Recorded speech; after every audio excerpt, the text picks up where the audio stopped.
In today's lesson we're going to look at applications of linear modelling. Now, when we model or simulate a real-life situation with a linear relationship, we use different letters to x and y. In fact, sometimes we use entire words rather than just letters. For example, we could use a linear graph to show price charged by a home cleaning business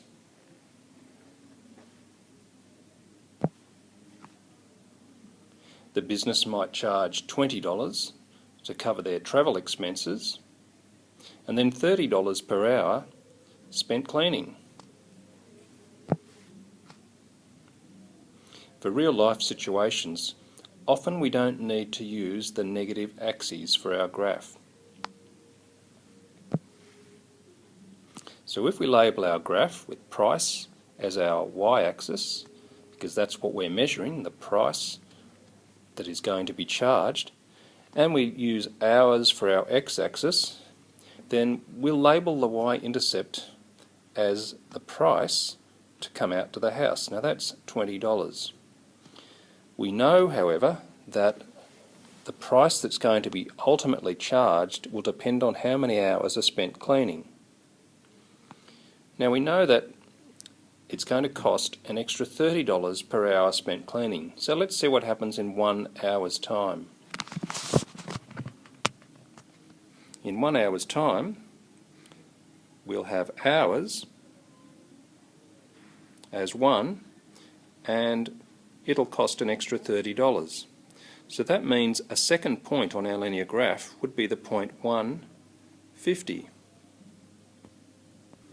Okay, so we know that the y-intercept is 20, and the gradient we can see is going to be 30 because the graph's going to go up $30 for every hour spent cleaning. So we can write our equation now in the form y equals mx plus c, and we'll get price equals 30 times hours plus 20. So remember, 20 is our y-intercept. That was the $20 to come out to the house, and then $30 for every hour spent cleaning. Once we have our equation, we can answer a number of what-if scenarios. For example, what if it takes 5.5 hours to clean a really messy house? Since we've got our equation, we can write down price equals 30 times hours plus 20 and substitute 5.5 for hours. Remembering to do times first, we'll do 30 times 5.5 plus 20, which gives us 165 plus 20, or $185. What if they just charged me $75? How long were they cleaning? Again, we write down our equation, and this time we know what the price is, but we don't know how many hours. So we replace the price with 75 and work out what hours that would represent. Now you can see that what I've done here to solve the problem, I've taken this 20 to the left-hand side of the equation. It's now a minus 20. That gives me 75 minus 20, or 55. And that equals 30 hours. To get hours by itself, we divide both sides of the equation by 30, and we get 1.3 hours. Let's have a look at a second example. Aussie Catering hires party halls throughout the country.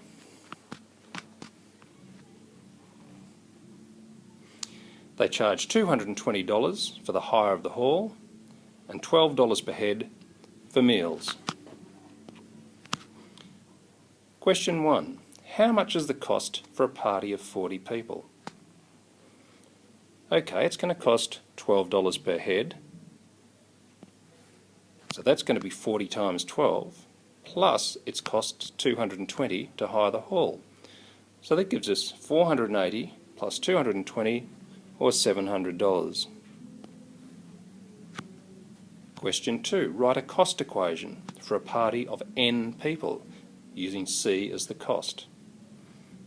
Okay, we know it costs $12 per person.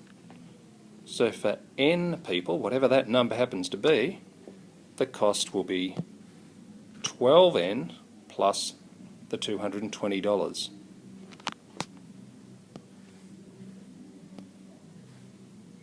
Question 3. Graph the function for n between 200 and 0.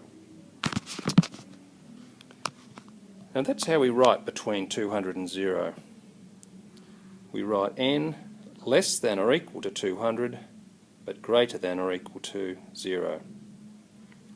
Now because our cost equation, looking at it, has a y-intercept of 220, and remember that's really our cost intercept of 220, our graph will start there.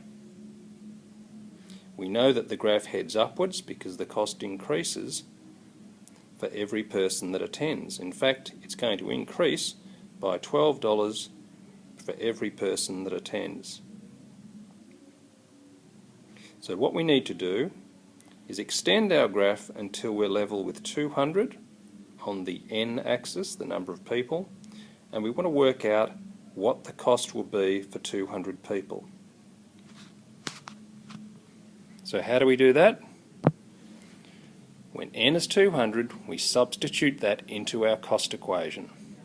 So the cost is 12 times 200 plus 220.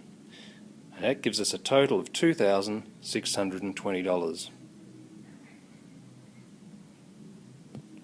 The last thing we're going to do is, what if the cost was $1,420 and we need to show that 100 people attended? Well, again, we'd substitute 1,420, but this time that's the cost. So I replace cost with 1,420 over here, and we want to find the number of people. So I'm going to take this 220 to the left-hand side of the equation where it becomes negative, and that gives me 1420 minus 220 or 1,200. So $1,200 equals 12 times n. To find the number of people, we divide both sides of the equation by 12, and that gives us 100 people. And that's it.